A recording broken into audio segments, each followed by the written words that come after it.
This is Jake Funk, Super Bowl champion running back for your LA Rams, and you're listening to the Best Bell Fantasy Football Podcast.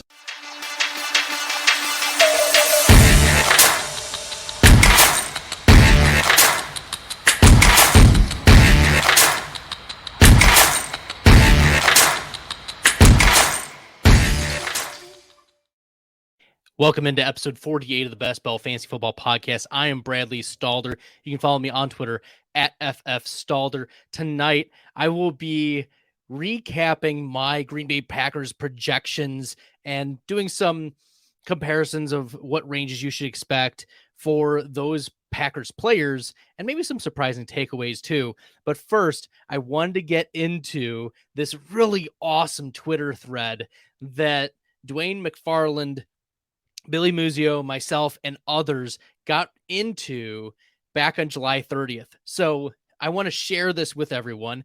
And Dwayne began with this tweet, and it said, Alan Lazard is a round 6 wide receiver. And that's what he quoted Twitter is. What is Davante Adams now? Got to downgrade him due to better target competition. So if Adams is going to lose targets to Waller and Renfro, what does that tell us about Lazard? That he's a round 6 wide receiver. Oh, man. And then I immediately responded, Lazard's median target share was 12% last season. Russell Gage's median share, 17%. The Bucs are fast, high-paced volume. Packers are slow, run first. Lazard's going 6 spots ahead of Russell Gage. And this blew my mind. Like, why are we not going after the higher target share on the faster offense? Just makes no sense. Okay, so yeah, I commented, it makes no sense. But then, and this got a couple likes, okay, whatever. But then all that means is Gage is getting drafted far too early. I disagreed with that. And I said 120 Tom Brady targets are greater than 105 Aaron Rodgers targets. Yes, Tom Brady's number 3 at best, or Rodgers' number 1 target, extremely easy. For the first 3 games, probably, Russell Gage is going to be the number 2 in this offense. And number 3, like, you're forgetting that, sorry, KDNYOI, you're forgetting that Tom Brady was able to sustain 3 top, I think it was 11 wide receivers in fantasy points per game, and the tight end 4 in fantasy points per game, and the running back 7 in fantasy points per game. Fournette, Gronk, AB, Godwin, Evans. Yes. So yeah, there is plenty of room for the number 3 target. And that's why I said you're forgetting Lazard is not equal to Davante Adams as well. Yeah, no. Billy jumps in, my former partner in crime, Billy Muzio, jumps in. Why are we looking into the past and not the future? Because we look to the past to help us predict the future. We can't just wave our hands and say he's the next man up and Aaron Rodgers, blah, blah, blah. No, like, there is definitive evidence. The strongest correlation year to year is target share. TJ Hernandez has shared this time and again, this research, that the strongest correlated statistic year after year is target share. And it's 75, like a R squared is like 0.75 or 74, which is really, really strong.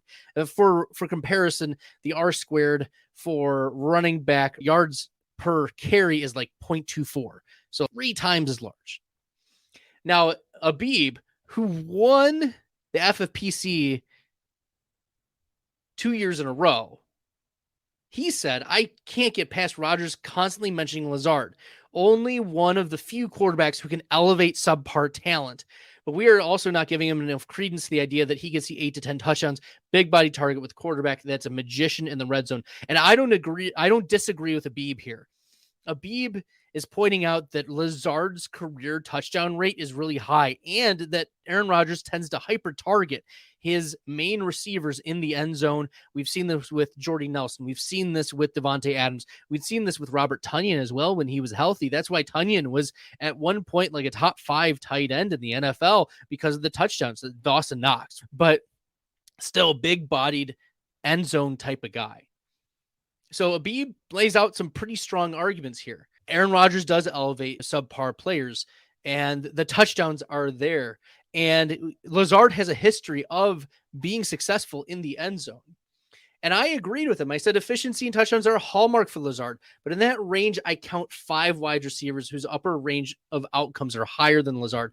And I like looking at this list, Michael Thomas would be there. Kadarius Toney would be there. Russell Gage would be there. Brandon Ayuk is there. Drake London is there. I think Kirk and Renfro are definitely below Lazard, like absolutely below. And then like you could make the arguments about Gage, but I would make the opposite argument. I think Gage is the better pick. Lazard has 7 of his 37 career games with 20+% target share. Now, the reason why I called out Billy on his Corey Davis is because you're banking on a 5th-year breakout for Allen Lazard. Those are really, really unlikely.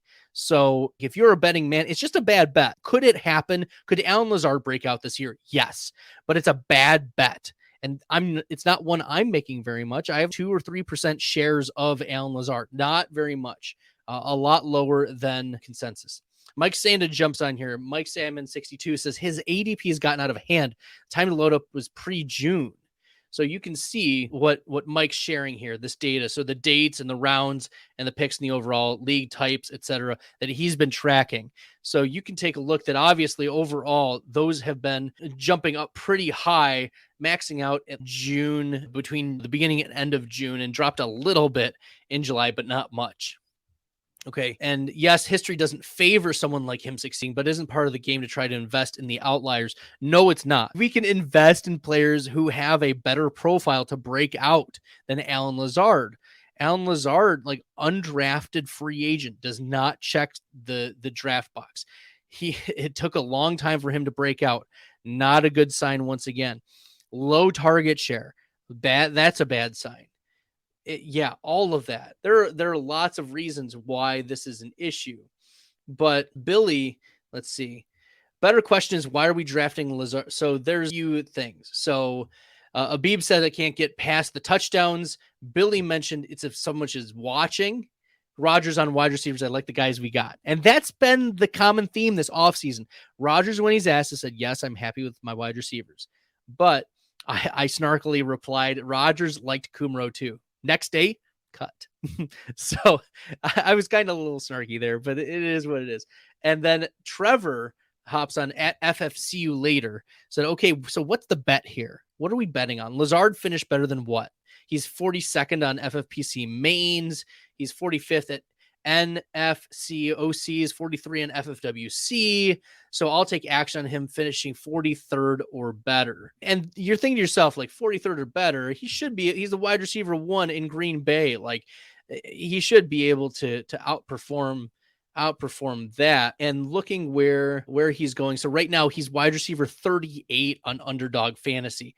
And my response to him was, I didn't take him up on the bet, but not because I wanted to coward out. And you're like, Bradley, you're cowarding out of this bet. No, I said, I don't think that the end of this is the betting side. Like, why would we bet on Allen Lazard? We do that by our drafting strategies. If you think he's all in, like draft a lot of Allen Lazard at ADP. Don't reach for him. Just when it's close to your turn or it's your turn and he's there, take him. You put your money where your mouth is by drafting him at ADP. You don't need to reach for Allen Lazard. I said, let me be clear. My median projections have Lazard right now at 157 half PPR points, which would have been wide receiver 29 last season in total fantasy points, and wide receiver 36 in fantasy points per game. So I don't think it's like within the range of outcomes that he outperforms it. Yeah, that I like, if gun to my head, Allen Lazard, I would say, yeah, he's going to finish better than wide receiver 43. But that's not winning anything meaningful. This is where I'm getting at. The difference between wide receiver 24 and wide receiver 48 is 3 points a game. And especially given the variance that happens game to game, meaningless. You could have spike weeks from a Tyler Lockett that finishes wide receiver. It would take Lazard so this is the key thing. For Lazard to be a meaningful part of your starting lineup, He needs to double his median target share from last year to this year based on his rates, based on his catch rate, based on his touchdown rate over his career. He would need to double his median target share from last season to enter into that back end wide receiver 1, where he's meaningful. And wide receiver 43 should be in the context of the upside that that type of player has shown us historically. Like, even if he pays off, let's say he exceeds by an entire tier or two, like to wide receiver 28. I mentioned wide receiver 28 here, but it could be wide receiver 24, right? That won't mean squat in the grand scheme of things versus wide receiver 45.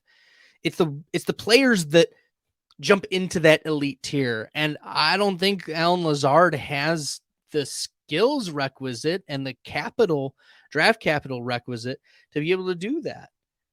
He just doesn't have the measurables. He doesn't have the yards per route run. He doesn't have the efficiency metrics that you would expect.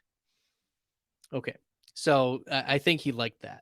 But better question, and this is Todd from PA. Todd, who's a friend of the show at Best Ball NFL. Todd does a lot of high volume best ball drafting, really sharp in the field. I really respect what he's saying in this conversation. Better question is, why are we drafting Lazard 6th, 7th, or 8th round? And Dwayne responds like, 6th, 7th, or 8th round, yeah, he's better priced as a 9th or 10th rounder, given the target share that we expect to be there and the touchdown variance. We need a lower opportunity cost for Allen Lazard. And that's why Todd was saying, yeah, 2 months ago would have been better when Lazard was lower, because there was a bigger chance that someone else could have come in, a free agent, or if the Packers would have signed or drafted a first-round wide receiver. Now it's going to be like Jones and Dillon. And that's what I've been saying since day one. It's Aaron Jones, wide receiver 1 for the Green Bay Packers. And then Dwayne, just to harp on it, would I go after a player that doesn't check one single breakout metrics when overpriced? Good players earn targets, even Devontae Adams. And Dwayne is emphasizing here, round 9, round 10. Rather not bet on outliers. And that's the thing. Like, if we're placing bets, bad bets are the outliers. If we try to drive our analysis by the outliers instead of driving our analysis by what is the most likely to happen in this range of outcomes, or what is the median opportunity, like 50% of the data is above, 50% of the data is below. If they spike, they spike. If they don't, like, it's meaningless. But that's why this podcast is going to be really important when we get to next off season. And I show some of the projects that I've been working on regarding upside, especially in particular for wide receivers. It's you're going to want to perceive wide receivers in a much different way. So long story short, that was the little debate that happened. It was a lot of fun going through this, chiming in, etc. There were a lot of different ways in which you could get into this. Dwayne's chat is still up here. There's 177 likes, 13 retweets, 28 replies. You can read through it all, but hats off to Dwayne. Love this thread. Love the back and forth and pushing back on the narrative that Lazard is going to be someone that you want for fantasy. Hans, let's take a step back here. The Packers are a slow-paced, run-first team. They were the slowest in pace of play last year. And I only have Aaron Rodgers projected for 590 pass attempts over the course of a 17-game season. And that would be 590 divided by 17 is less than 35 pass attempts per game. And that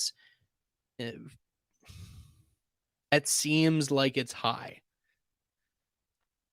Okay, so I'm already believing that it's high for Aaron Rodgers to get 590 pass attempts.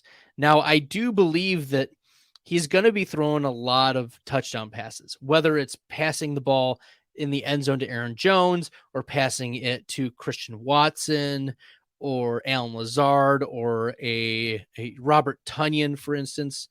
Okay, I have Aaron Rodgers throwing 38 touchdowns, which is 2.5 per game, like a little more than 2 per game.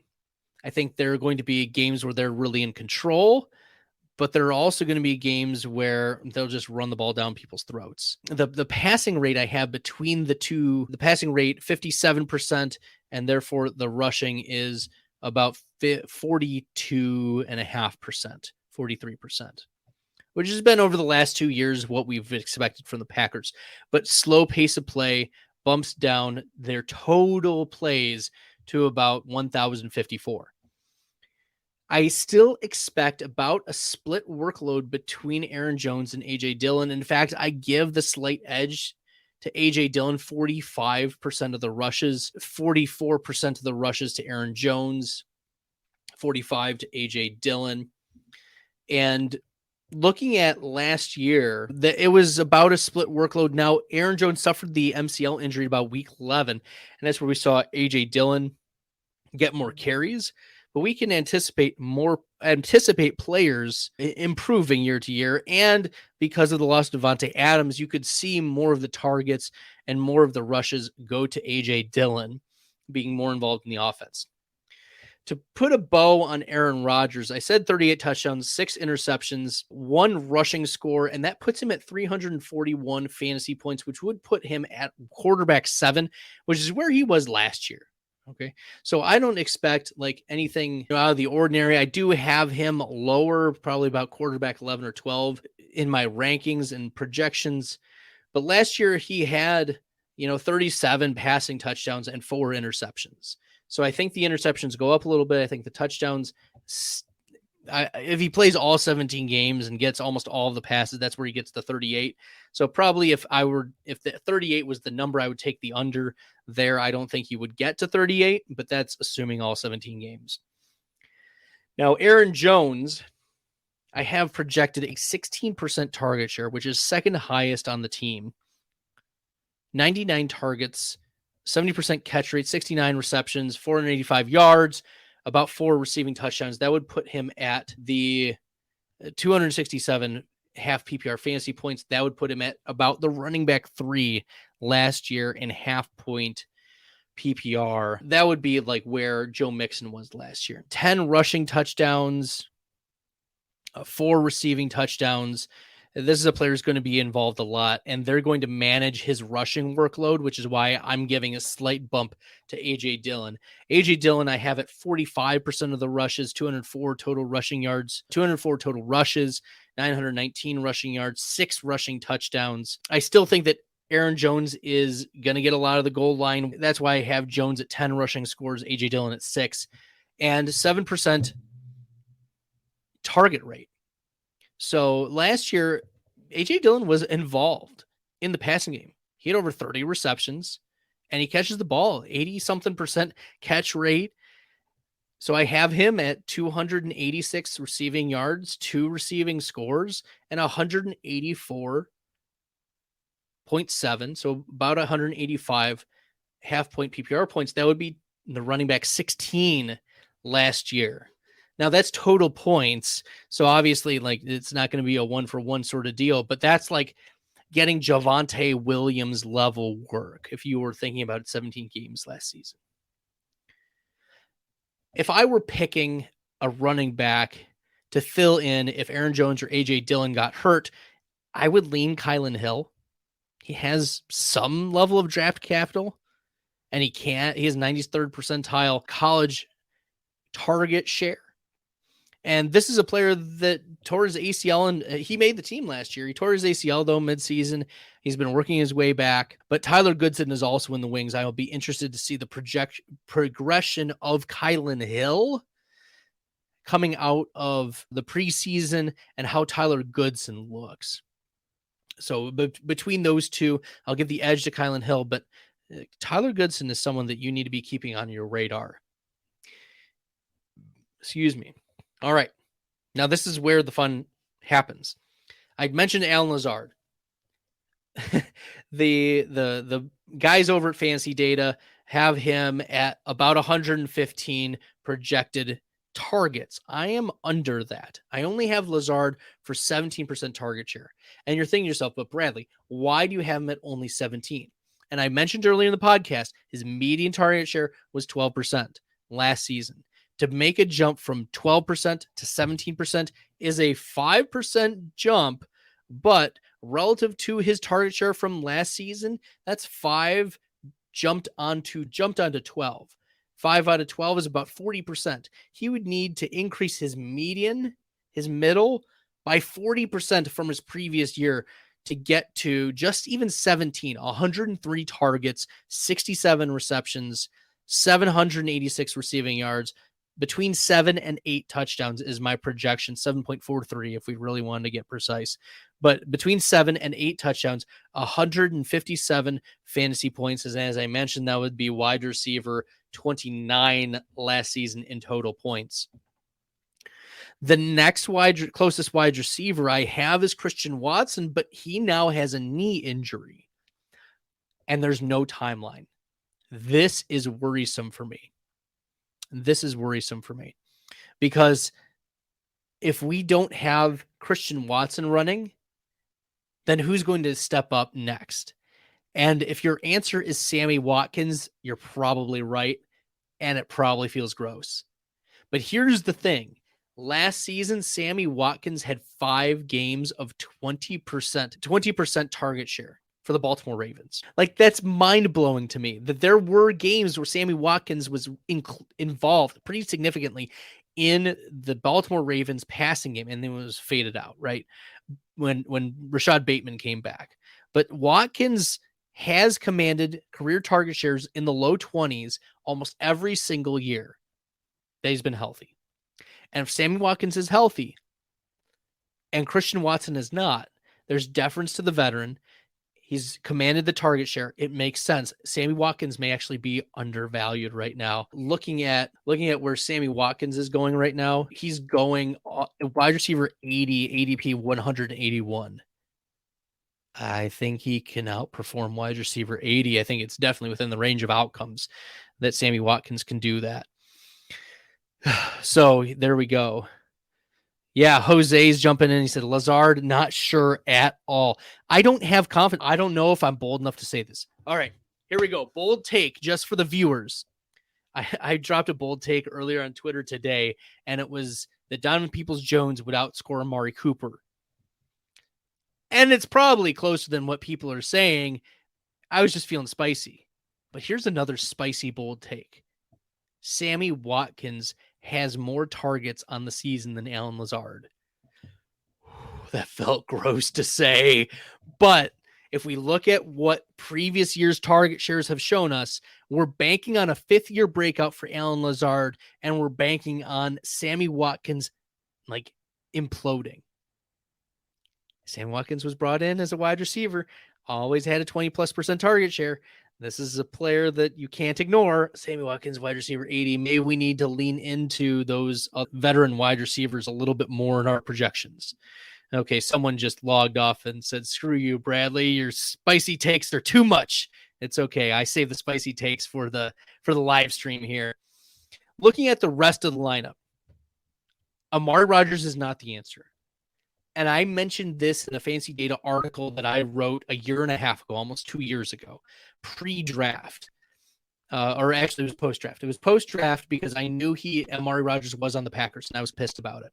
Because Amari Rodgers did not profile as a game-breaking wide receiver. He profiled as an undersized slot receiver who could block. And the only reason he had a good season with Trevor Lawrence at Clemson his senior year, he had broke out his senior year because Justin Ross got injured and T. Higgins left. That's why Amari Rodgers was a thing. Okay. So no, Amari Rodgers is not a thing. I'm projecting a 1% target share. It's disastrous. Like that was a bad pick in the 3rd round. I'm still kicking myself that the Green Bay Packers did not draft Amon-Ra St. Brown in the 4th round. They could have had Amon-Ra St. Brown in the 4th round, and they drafted Amari Rodgers. Okay. Reset. Who's going to lead the team in targets in the slot? Y'all are going to find it gross again. Don't care. Randall Cobb himself, wide receiver 94 on Underdog Fantasy. I have projected for 13% target share. He is a career 67% completion or a catch rate, 7 yards per target, 560 receiving yards, 5% career touchdown rate. I project 4 receiving touchdowns for Randall Cobb. And if things go south for Watkins and Watson, It's not going to be Jawan Winfrey. It's going to be Randall Cobb because that's who Aaron Rodgers trusts. Okay. It's going to be Lazard and Cobb. Ugh, isn't that going to be gross? But that's what it's going to be because we don't know about Robert Tonyan. Like Robert Tonyan, he might start week 1. He may not start week 1. If he does not start week 1, then I'm docking him down pretty significantly. If he does start week 1, we're talking about a 10% target share with a 10% touchdown rate. So if he does start week 1, I have Robert Tonyan projected for 7 touchdowns on the year and 111 half-point PPR points, which would put Robert Tonyan, if we were to compare tight ends from last season, at about tight end 17. Okay. A touchdown-dependent tight end 2, which on a run first slow offense is not going to get it done. I also have Josiah Digawara as an absolutely deep cut. If you need somebody like Digawara broke off a big touchdown against the Lions in one of the last games of the season when Robert Tonyan was out with the ACL. But if Josiah Digawara, who has been getting tight end 1 snaps in camp, gets to play, we know that Aaron Rodgers loves to just boop into the tight ends. I have Digawara projected for almost a 5% touchdown rate, 3 touchdowns on the season, 80 fantasy points, including Robert Tonyan getting 11%. Like 80 fantasy points is tight end 24 from last year. Digawara should be on your extremely deep radar. Jose says, I can't go there. Not Watkins. I know he's burned you. He'll play great week 1. We all know Sammy Watkins plays well week 1. And Jose says, Green Bay, they're foolish at the NFL draft. They don't draft for wide receiver when obviously they need to. Just, they could have had T. Higgins, right? They could have Amon-Ra St. Brown. They could have had a whole host of other wide receivers, and it just didn't happen. You know what? I love the Green Bay Packers. I'm the Green Bay Packers homer. You know me, but I'm also, if anything, I'm really critical of the Packers because you see what they could have and how they've mistreated Aaron Rodgers in the past, not just by not giving him the personnel, but also by the ways in which they played chicken with him in the front office. Finally, they get him a singular weapon that they traded up for, and now this is it. Like, they can't convince Will Fuller to come. Like, it is what it is. Anyways, so long story short, to do a recap for everybody, Aaron Rodgers probably a back-end quarterback 1, high-end quarterback 2 with the loss of Davante Adams. Let's not get cute here. Some people will say, well, Aaron Rodgers doesn't need Davante Adams. Historically, blah, blah, blah, blah. No, stop it. Aaron Rodgers, he does elevate all of his players, but to say that it makes no difference for the offense, Davante Adams is not there, that's foolishness and stupidity. And if anyone is telling you that, just mute them on your Twitter timeline, please. Like, for your sake, for you winning your fantasy championships. No, Aaron Rodgers is not going to be like a quarterback 5 overall just with losing Davante Adams. It's not happening. Sorry. But Aaron Jones, it is within the range of outcomes that he is a top 5 running back. Okay. There are multiple games over the last few seasons where he's been like a top 2, top 1, game-breaking type of player. But AJ Dillon is going to get more involved because I expect Aaron Jones to do more pass catching out of the backfield. You have to remember, though, Aaron Jones his yards per target, only about 5 yards per target in his career. So while he is elusive and can break some off, like, he's stopped at the line of scrimmage plenty of times, and it's just a safety valve for Aaron Rodgers to dump off. Okay, so keep that in mind. AJ Dillon, though, he's the thigh man, and he's a back end running back 2, high end running back 3, with the upside of being a game break top 12 running back if Aaron Jones gets hurt. And I think that's within the range of outcomes. Also, don't get cute. Some people, and I know I've fallen into this in the past, I've changed my mind on it. I still think that there's going to be a committee, even if Aaron Jones goes down or AJ Dillon goes down. One of the other running backs is going to step up into like even a 30% or 40% role. It's not going to be 85% AJ Dillon if Jones goes out. Okay. Amari Rogers should not be one of the people that you cycle through at the end of your drafts. It should not be an option. Do not put him there. He's a last round resort that you should not be considering. He's not built that way. Was primarily drafted for special team. Yeah, is not good. Sammy Watkins feels gross, but you should be drafting him higher than he's going. Christian Watson is hurt right now. We don't have a lot of details. There's no timeline. That's worrisome. If you are playing on Drafters Fantasy, he's in a void for me right now, or a dock down. Like, I want at least 2 rounds of discount right now for Christian Watson versus ADP if I'm going to be drafting him. That's what I would need to feel comfortable taking a shot on Christian Watson at this point with an unknown knee injury, with an unset timeline in camp, when he's not a first round draft capital wide receiver. And there were red flags coming out of the pre-draft process about Christian Watson. There were a lot of good things, obviously, in his second round draft pick, but Christian Watson feels Denzel Mimsy to me. Alan Lazard, I think he'll be fine. Just needs to find the right price for him. 17% target share, I think, leads the Packers. He's going to get 800 yards. He's going to get 7 or 8 touchdowns. He's going to be a back-end wide receiver 2, high-end wide receiver 3, week to week, maybe. But he's going to be more touchdown dependent than you like. Probably a better best ball play than a redraft consideration. Randall Cobb is undervalued. I know it's crusty. I know it feels gross with Watkins and Cobb, but you know that they're going to be getting targets in the depth of your heart, even if it, like, your mind is telling you, no, I can't go back to the Cobb. Well, I can't go back to the Watkins. Just close your eyes and click the draft button late in your drafts. Okay. And then Robert Tonyan, Josiah DeGuara, they're the options. Mercedes Lewis is not an option, by the way, if you wanted to get cute there. DeGuara is the pivot if you wanted some Green Bay Packers stacking. Okay.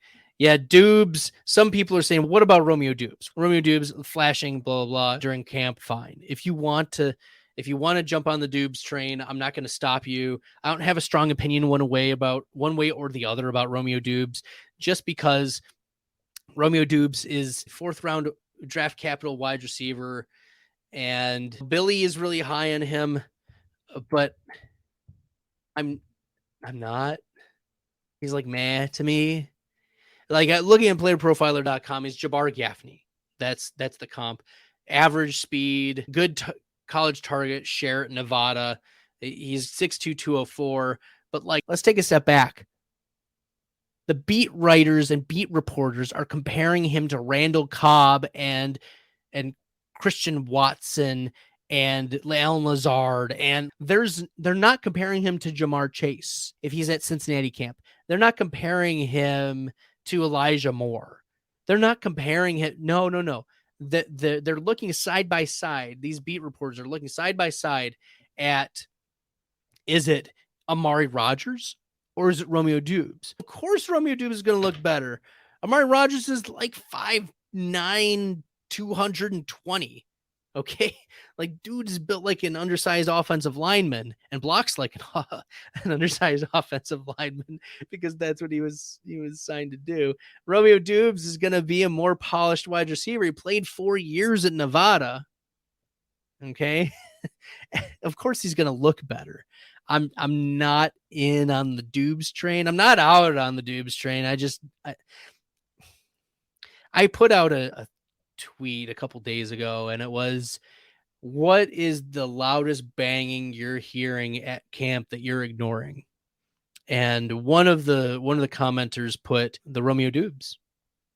Another said Paris Campbell, and I could see the Paris Campbell thing. I think Alec Pierce should push by the end of the season. Also, Paris Campbell can't prove that he can last a whole season. But yeah, Romeo Dubes could be interesting. I just think it's relative to the other players. He looks like on the second team offense. Yeah, fine, whatever. Maybe I'm wrong about Romeo Dubes, but if Christian Watson is really hurt, maybe it's Dubes who's the better rookie during his rookie season. So who knows? I don't have a strong opinion on Dubes, and maybe that's the wrong answer, but nevertheless, sorry, Jose. I know, but that's what I'm looking at right now is a bunch of going back to the well, because that's who Aaron Rodgers is going to trust. And it's going to take time for the likes of a Romeo Dubes to step into the starting lineup, establish himself, make big plays, and be the guy that Aaron Rodgers trusts. All right, that'll do it for tonight's podcast. Thanks, everyone, for tuning in. Appreciate you spending a 10 o'clock Green Bay Packers projection review with me, and also reviewing the rant I had, or our Twitter discussion and rant and everything about Alan Lazard. I appreciate all that. In the meantime, I'll be continuing to push out these projections reviews, and then hopefully I'm going to see if I can get him next week. I'm going to hopefully get onto the podcast. Oh, let me see. Brett. There we go. Lines maker Brett. Back on July 2nd, a month ago, unfortunately. It took way too long to get Brett back on. But hopefully next week, I'm going to see if Brett can come on, and we'll talk some Prize Picks lines for NFL futures, and see, compare to my projections, which ones I would be most likely to take bets on. And I've already put some in already, and they're looking okay. So like I got some action on the under for DeAndre Hopkins before the suspension, I think. And that looks pretty good. And also the Cortland Sutton, I think I took the over on 3.5 touchdowns. Yeah. So Prize Picks. So Jose, Prize Picks is, let me put it up here. I would be interested in knowing more. Yeah. So Brett he's a line maker for Prize Picks. Billy and I have had him on the show a couple times. And so Brett, makes the lines, and he helps with that, and is a great buddy here on Twitter. So I reached back out to him and said, hey, I wanted to compare versus my projections, and then we'll talk about some of the players that I'm most likely to take some action on here, given the projections and the plus or minuses. So, well, that'll do it for tonight's podcast. Thanks everyone for tuning in. If you haven't subscribed to the Best Bell Fantasy podcast, make sure you do. Click the red subscribe button on YouTube.